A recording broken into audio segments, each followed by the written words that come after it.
Realmente, em 2015, teve uma expectativa muito grande com relação à profissionalização, à regulamentação de como ficaria a figura do árbitro de futebol, né? Um grande desejo dos árbitros era de ter o vínculo empregatício com a entidade desportiva organizadora do evento, no caso, campeonatos nacionais com a Confederação Brasileira de Futebol.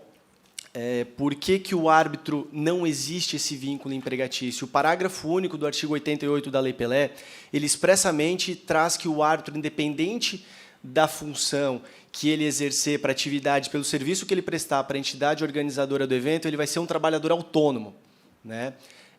Por mais que esse parágrafo único, ele, no meu entendimento, ele é muito questionável, ações de árbitros na justiça, até 2008, a gente ainda tinha alguns árbitros que tentavam o reconhecimento desse vínculo.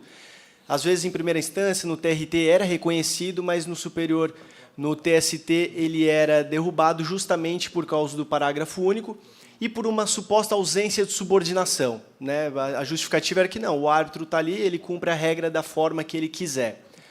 Bem, essa situação era uma grande expectativa com a profissionalização, que veio em 2015, é uma lei de 5 artigos, e dentre elas também era que o árbitro gostaria de fazer parte do direito de arena, porque o direito de arena, ele, conforme a lei ele é previsto ao clube, aos atletas participantes, e também deixou à margem o árbitro de futebol. Esse era uma das questões, era o direito de arena e o vínculo empregatício. Não foi atendido nenhuma das duas. A profissionalização ela veio no seguinte sentido de dizer que existe o árbitro de futebol é aquele profissional responsável pela atuação e aplicação da regra dentro do campo, e ponto.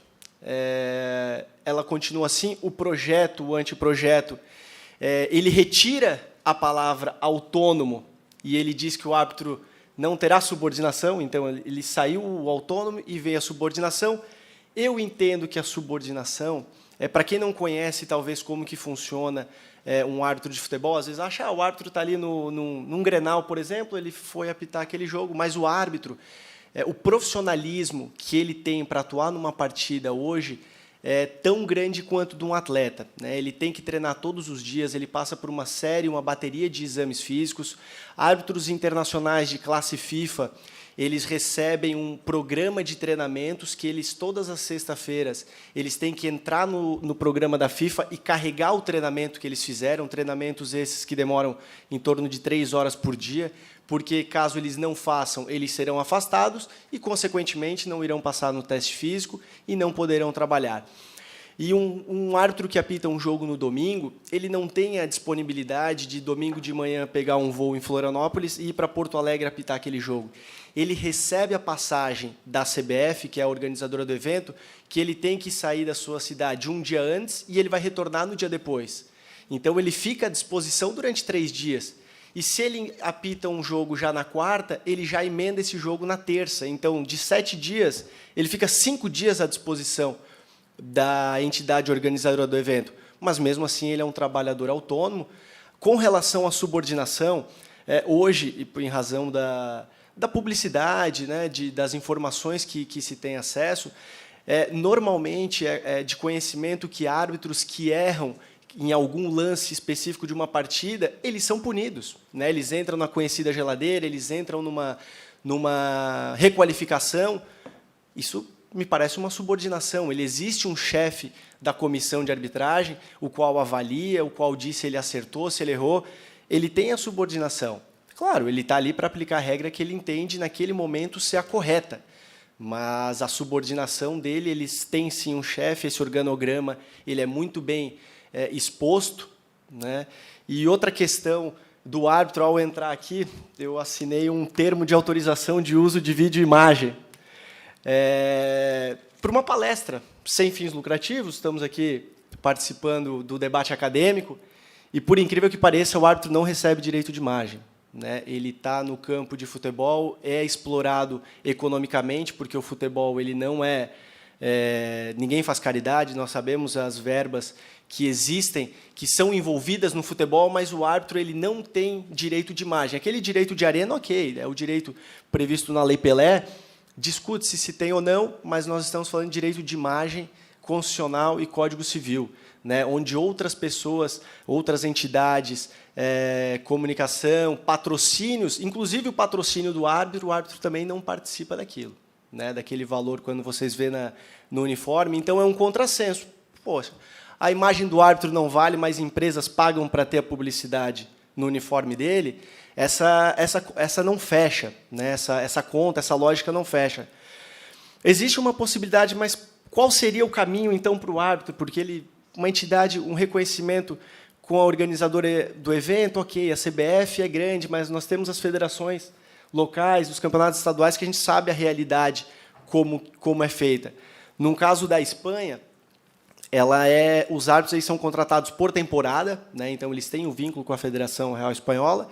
E como é que funciona lá? Tem a Série A Liga tem também 20 clubes, né, 10 jogos por rodada, e existem 20 árbitros no começo do campeonato. Aqueles 20 árbitros vão ser os designados que atuarão nas partidas de Série A. Os árbitros assistentes são mais 40, tem a segunda divisão, e esse é o formato que é feito lá. O árbitro na Espanha ele ganha 134 mil euros brutos por ano, né? E ainda um plus de 3.500 euros por partida trabalhada. Aqui no Brasil, um árbitro FIFA também recebe por jogo. O árbitro FIFA é de categoria internacional, nós temos 10 no Brasil, e ele ganha R$4.000 por partida, né? Pode parecer um valor alto, mas se levar em conta que o árbitro é escalado por um sorteio, né, e dependendo da sorte dele, ele fica sem a bolinha não cair, pode ser que ele fique um mês sem trabalhar, ele fica sem receber. Então, ele é obrigado a ter um trabalho paralelo, né? Entendo que... E no Brasil, existem, no ano de 2017, 550 árbitros, entre árbitros e assistentes, né? Então, é um número elevado, claro, pelo tamanho continental do Brasil, mas se levar em conta que a Série A brasileira é a mesma Série A em número de integrantes da Espanha, é uma conta que não fecha. Uma das propostas dos árbitros também encaminhada, então, como a profissionalização ela trouxe a possibilidade dos árbitros em se organizarem em sindicatos e organizações. Esse é um caminho que eu também acredito ser um bom caminho, porque delegaria para o sindicato a qualificação, só que também daria para o sindicato o quê? As cotas de patrocínio. Então, sindicato, você vai ficar o responsável pelo patrocínio do uniforme, né? Você faz essa venda, essa comercialização do jeito que for, você cuida da profissionalização, você remunera, faz o trabalho, faz a captação, qualificação dos árbitros, e a entidade organizadora do evento sairia da parte do futebol e chegaria para o sindicato. Sindicato, eu tenho o Campeonato Brasileiro da Série A e eu preciso contratar, eu preciso de 380 jogos, que na Série A nós teremos 380 jogos, em 38 rodadas. Então, eu vou precisar que você faça a escala desses 380 jogos para mim, vamos formalizar um acordo, R$10.000 por jogo, para você dividir entre o quarteto, entre o sexteto, e você ficaria responsável por tudo isso.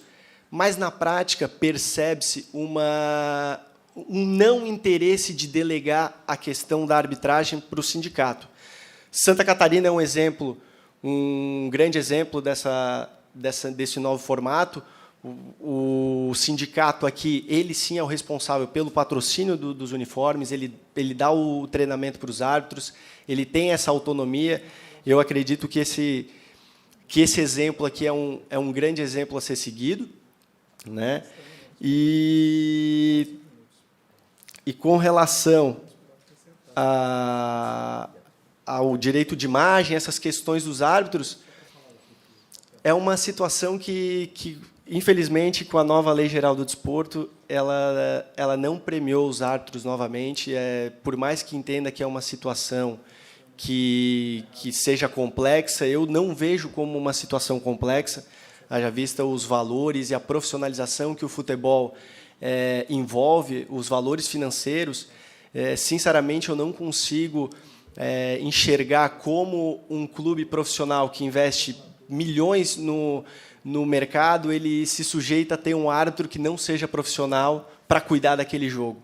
né? Talvez nós temos jogos que são decididos por uma falha técnica, não que as falhas técnicas elas vão ser eliminadas com a profissionalização, com a contratação, não, né? Assim como o atleta ele também perde um pênalti, mas nós teríamos esses erros com certeza minimizados, né? Então eu acredito que assim como um jogador, quanto mais ele treina, ele minimiza a falha, assim também é o árbitro. Se ele puder se dedicar exclusivamente para a arbitragem, ele vai estar melhor fisicamente, melhor preparado, né? Então, como pode um árbitro que vai apitar agora um jogo, nosso exemplo aqui, um Avaí Santos, que envolve uma cidade, envolve um estado, envolve uma Série A, um valor de um clube que vai para a Série B, como pode um clube com essa quantidade de dinheiro envolvido chegar domingo no jogo e chegar o árbitro para apitar lá, poxa, eu estava no meu trabalho, eu tô complicado, não tive tempo de treinar, vou vir aqui sentar preparado, e aí um clube vai ser rebaixado porque por falta de preparo ou de suporte para o árbitro. Então, eu acredito que, espero ainda, como ainda é possível, alterar a lei, né, algum ponto com relação a essa arbitragem, acredito que poderia ser melhor discutido, e também escutar os árbitros, né, falar, árbitro, tragam reivindicações, as reivindicações que foram encaminhadas, nenhuma foi atendida, né, manteve-se como era. Mas é isso, já tomei aqui o tempo com a arbitragem, né, escutei o Décio falando sobre o futebol, sobre os jogadores, é tão mais fácil os jogadores, né, é tão mais tranquilo, mas agradeço a atenção, espero ter passado um pouco aí de como funciona, como é a relação dos árbitros e, novamente, agradeço a oportunidade. Obrigado.